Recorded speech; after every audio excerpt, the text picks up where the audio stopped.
I've been hiking solo for a little over 6 years now. I am comfortable enough in the wilderness that I don't feel the need to stick to the main, tourist-filled trails anymore. That confidence is exactly what got me into the worst situation of my life. This happened last November in a rugged, less-traveled section of the Cascade Mountains in Washington. I had driven out specifically to hit a trail known as the Needle, a narrow ridge that eventually dead ends but offers some incredible views. The weather was biting cold, overcast, and silent, perfect for solitude. I was about 3 hours into the hike when I reached a section that required technical gear. It wasn't a huge drop, maybe 15 feet down to a lower limestone ledge that ran along the cliff face. I had brought a rope specifically for this. I secured it to a sturdy iron anchor point that previous hikers had installed, tested my weight, and rappelled down. My boots hit the rocky shelf with a crunch. I unclipped, feeling that rush of adrenaline you get when you're completely alone in a dangerous place.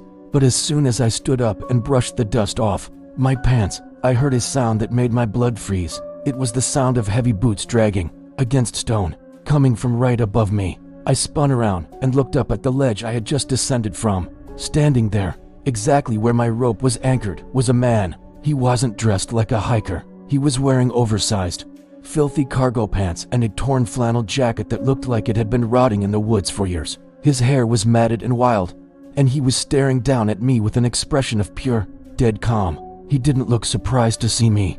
He looked like he had been waiting. I raised my hand to wave, thinking maybe he was lost or needed help. That's when he reached into his belt and pulled out a serrated hunting knife. The blade was rusted, but the edge looked sharp.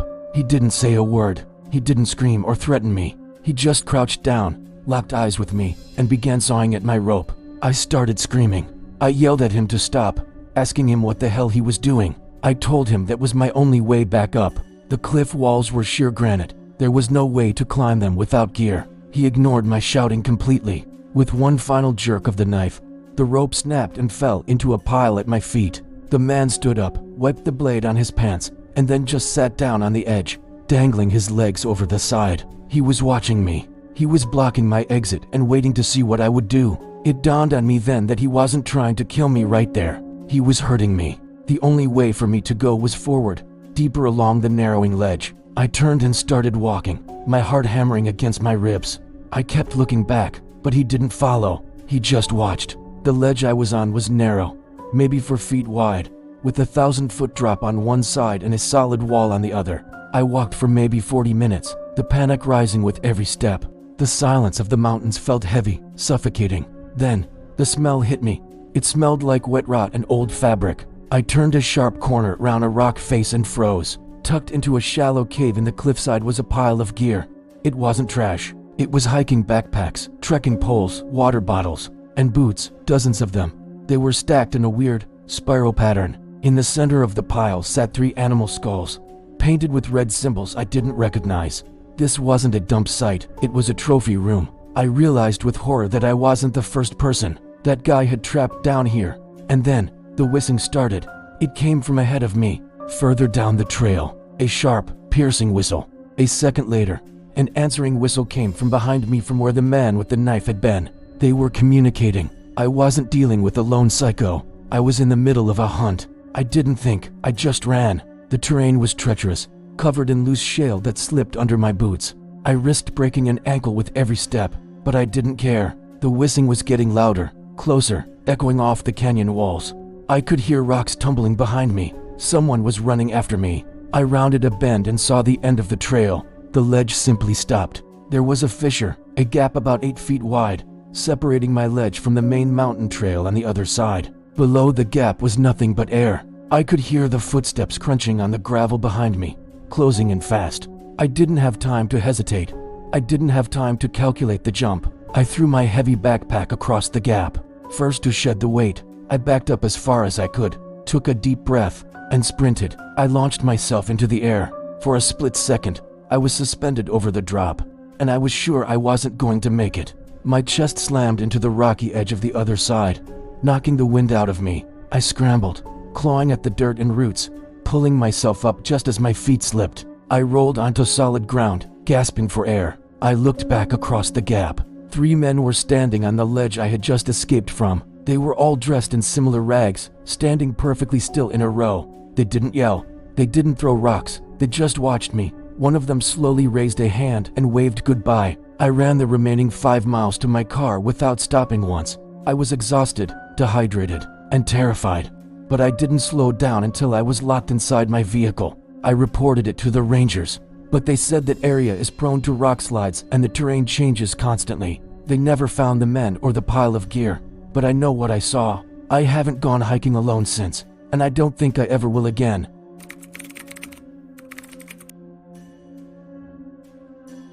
This happened 3 years ago, and I know people tend to exaggerate stories like this, but I see no reason to lie. I'm just going to tell you exactly what happened. I was hunting in a remote section of forest in northern Minnesota, miles away from any marked trails or roads. I've always preferred deep wilderness, no hikers, no noise, just the woods the way they are supposed to be. I had been out there for maybe 4 hours, tracking deer signs.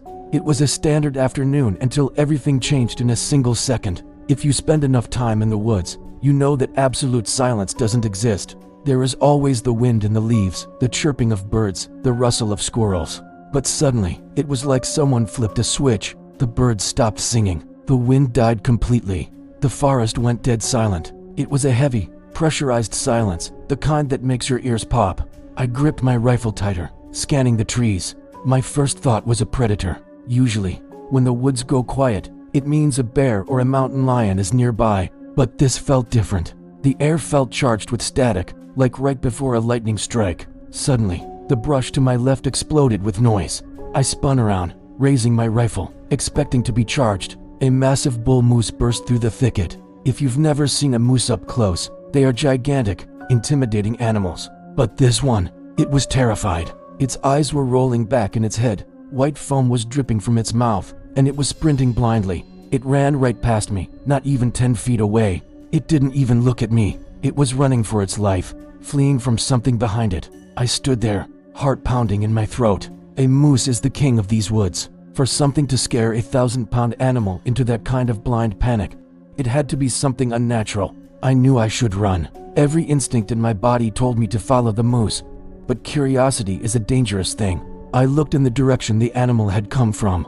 There was nothing there but dense trees and shadows. But there was something else, a smell. It smelled like ozone and burning metal, completely out of place in a pine forest. Against my better judgment, I started walking toward the source of the smell. I moved slowly, checking every angle. After about 200 yards, I stepped into a small clearing that felt wrong. The grass in the circle was gray and brittle, as if it had been flash frozen. In the center of the clearing, the air was shimmering, and hovering about 6 feet off the ground was a cloud of thick, black smoke. It wasn't drifting or dissipating in the air. It was a solid, distinct shape, just hanging there, pulsing slightly. I froze. I couldn't look away. I tried to turn my head, but my muscles wouldn't obey. I stared at that black smoke, and I felt a wave of nausea hit me. It wasn't just fear. It was a deep, primal wrongness.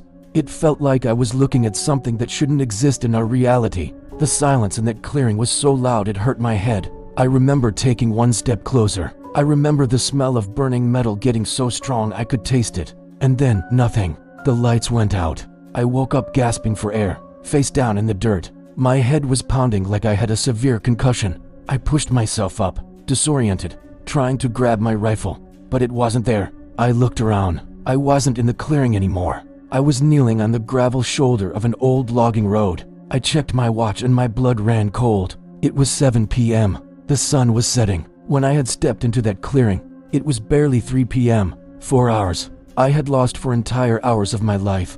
I had traveled over 3 miles through dense, trackless forest in a blackout state, and I had absolutely no memory of it. My rifle was gone. My pack was gone. My clothes were torn, and I was covered in scratches I didn't remember getting. I walked down that road until I found a farmhouse, and used their phone to call my brother to pick me up. I never went back for my gun. I never reported what I saw. To this day, I have nightmares about that black smoke. But the worst part isn't the fear. The worst part is that sometimes, when I'm sitting in a quiet room, I get this sudden flash of memory, just a split second of being inside that smoke, and I feel a longing to go back. That scares me more than anything.